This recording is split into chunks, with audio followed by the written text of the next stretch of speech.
Jezabel. En otras palabras, entró en una relación con el paganismo. ¿Queda claro? Y aquí está este rey que se casa con el paganismo. Así que la Iglesia de Dios acepta el paganismo y lo entremezcla con su mismísima esencia. Entonces, soportan a esta mujer, toleran a Jezabel, la cual se dice profetiza. Cabe aclarar que profetizar significa predicar, pero también significa recibir visiones, y uno tiene que sacar del contexto a cuál de los dos significados se refiere. Obviamente aquí se refieren a la predicación, para enseñar y seducir a mis siervos a fornicar, para ser infieles a Dios y servir a otros dioses, y para comer cosas sacrificadas a los ídolos. Increíble. Esto es bien específico, idolatría.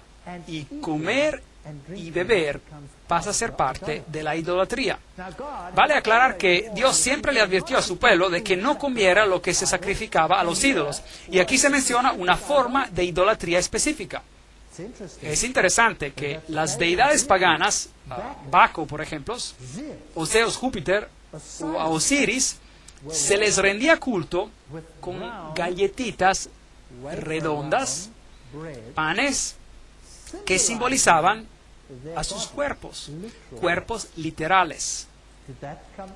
¿Fue durante esta época que eso entró en el sistema de la iglesia? Claro que sí. Yo le he dado tiempo para que se arrepienta. Dios le dio tiempo, mucho tiempo, para arrepentirse. Pero la historia triste es que no se arrepintió. Pero no quieres arrepentirte de su fornicación. Por tanto, yo la arrojo en la cama, en la gran tribulación, a los que adulteran con ella, si no se arrepienten de las obras de ella. Pero no se arrepentirán. Así que ese sistema no cambiará, seguirá siendo así. Entonces Dios tendrá que tomar esa luz y dársela a alguien más, porque ese sistema no se va a arrepentir. Es un sistema problemático. A sus hijos heriré de muerte. Entonces, fuera de este sistema saldrán hijos, los cuales serán tan apóstatas como ella fue. Y todas las iglesias sabrán que yo soy el que escudriña la mente y el corazón.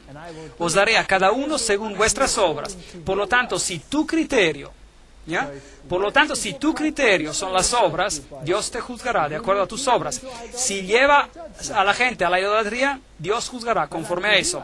Pero a los demás que están en Tiatira, es decir, el resto, a cuantos no tienen esa doctrina, o sea, que no todos siguieron ese camino, llegó una gran división en la iglesia y no han conocido lo que ellos llaman las profundidades de Satanás. Esa terminología es interesante. Conocer las profundidades de Satanás significa que uno debe haberse iniciado en los secretos del ocultismo. ¿No es así? Hay gente hoy que sostiene conocer las profundidades del ocultismo.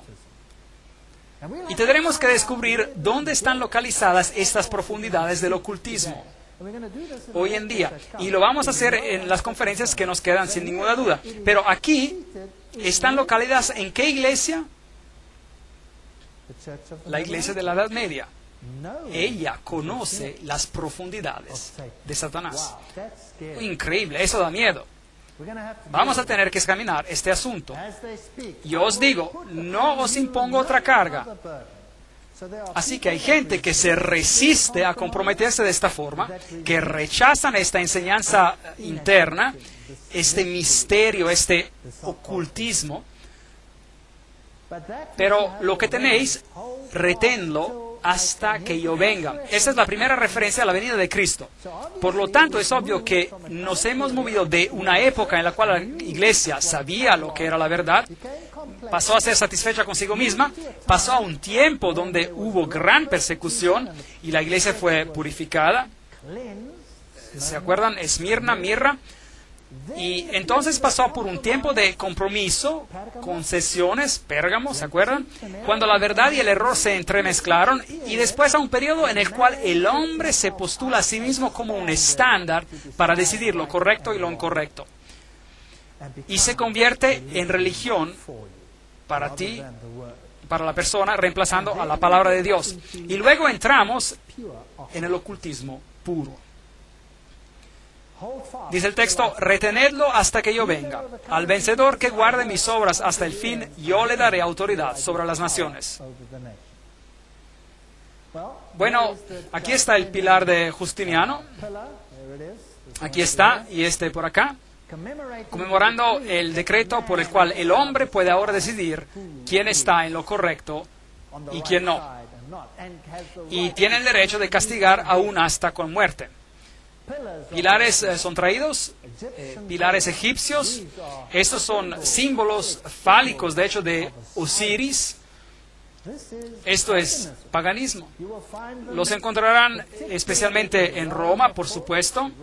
Al centro del Vaticano se encuentra un tremendo pilar de Tutmose el III,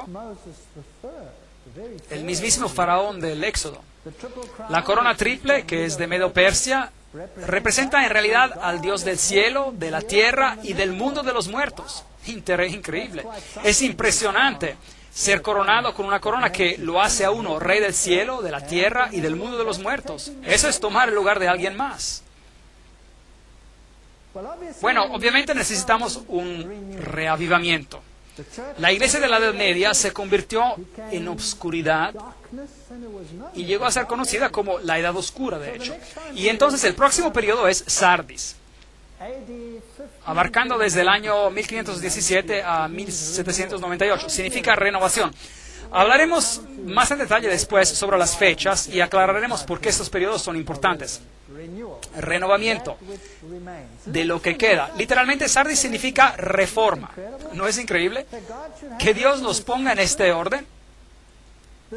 La ciudad era impenetrable, pero fue tomada 2 veces sin resistencia. Una vez por Ciro, rey de Medo-Persia, y Antíoco, rey griego, Antíoco el Grande. Leamos acerca de este periodo de reforma. Apocalipsis 3, versículo 1. Escribe al ángel de la iglesia de Sardis, el que tiene los 7 espíritus de Dios y las 7 estrellas. Los maestros, es decir, las estrellas son los maestros en sus manos. Yo conozco tus obras, que tienes nombres de que vives y estás muerto. Increíble. Aquí sí que hubo una renovación. Aquí había vida que ingresaba a la iglesia. Algo había sido descubierto. La idolatría había sido dejada a un lado y había vida. Pero esta vida no era lo suficiente completa como para que fuera vida. Había muerte en ella. Sé vigilante y confirma las otras cosas que están para morir. Ese es un testimonio terrible. Estaba por venir la vida y habían cosas que tenían que ser restauradas, que eran muerte, que tendrían que ser restauradas a la vida, pero están listas para morir. Doctrinas enseñadas, porque no he hallado tus obras bien acabadas, completas, delante de Dios. Entonces, es obvio que la reforma, aunque le dio un nuevo aliento a la doctrina de Cristo, no produjo obras perfectas. No estaba completa. Algo hacía falta. Es muy interesante que en el Concilio de Trento, se discutió un asunto importantísimo, muy importante, y estaremos explorándolo más a fondo más adelante en las conferencias. El asunto crucial fue sola scriptura, la Biblia y solo la Biblia como el estándar. Roma dijo no, Biblia y tradición. Y la tradición es el contexto en el cual la palabra debe de ser evaluada o interpretada. De tal manera que la tradición, el hombre, es decir, suplanta y controla los asuntos de la Biblia. Esa era la posición de Roma. Y el hombre era el que determinaba cómo debería ser leída la palabra de Dios.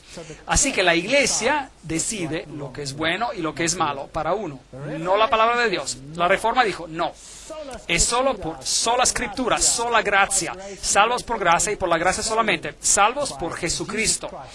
Y la palabra de Dios es el estándar por el cual vivimos. Ese fue el asunto. ¿Quién ganó en el Consejo de Trento? Buena pregunta. Roma ganó. La Reforma perdió en el Consejo de Trento. Triste. Después se lo mostraré en otra conferencia. La Reforma perdió. Vino una ruptura, sí, pero la Reforma perdió. Tuvieron la mejor oportunidad en la historia del mundo para completar la obra y ganar, pero perdieron. ¿Por qué?